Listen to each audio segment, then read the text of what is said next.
আলাউদ্দিন আহমেদ চৌধুরী নাসিম, যিনি একসময় প্রধানমন্ত্রী শেখ হাসিনার প্রোটোকল অফিসার ছিলেন, বর্তমানে দুর্নীতি ও অর্থ পাচারের অভিযোগে সমালোচিত। ক্ষমতার অপব্যবহার করে তিনি বিদ্যুৎ খাতসহ বিভিন্ন খাতে সীমাহীন দুর্নীতি করেছেন বলে অভিযোগ উঠেছে। নাসিমের বিরুদ্ধে অভিযোগ, শেখ হাসিনা ও তার ছোট বোন শেখ রেহানার নাম ব্যবহার করে তিনি সরকারি বিভিন্ন প্রকল্প থেকে টেন্ডার ছাড়াই বিপুল পরিমাণ অর্থ উপার্জন করেছেন।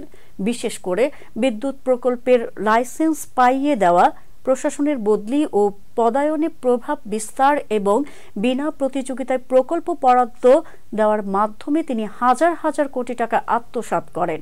নাসিমের বিরুদ্ধে নানা অভিযোগ থাকা সত্ত্বেও তিনি সব সময় আইনের ধরাছোঁয়ার বাইরে থেকেছেন। রাজনৈতিক প্রভাব ও তার নিয়োগপ্রাপ্ত কর্মকর্তাদের মাধ্যমে তিনি নিজের অবস্থান মজবুত করেছেন। অভিযোগ রয়েছে, তার কাছ থেকে কমিশন না দিলে কোনো ব্যবসায়ী টেন্ডার পেতেন না। এজন্য তিনি মিস্টার 20% নামে পরিচিত ছিলেন।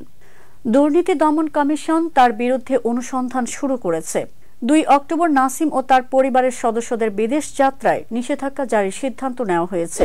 দুদকের নোয়াখালী সমন্বিত জেলা কার্যালয়ের উপপরিচালক মোহাম্মদ ফারুক আহমেদ জানিয়েছেন, নাসিমের বিরুদ্ধে তদন্ত চলছে এবং দ্রুতই আইনানুগ ব্যবস্থা নেওয়া হবে।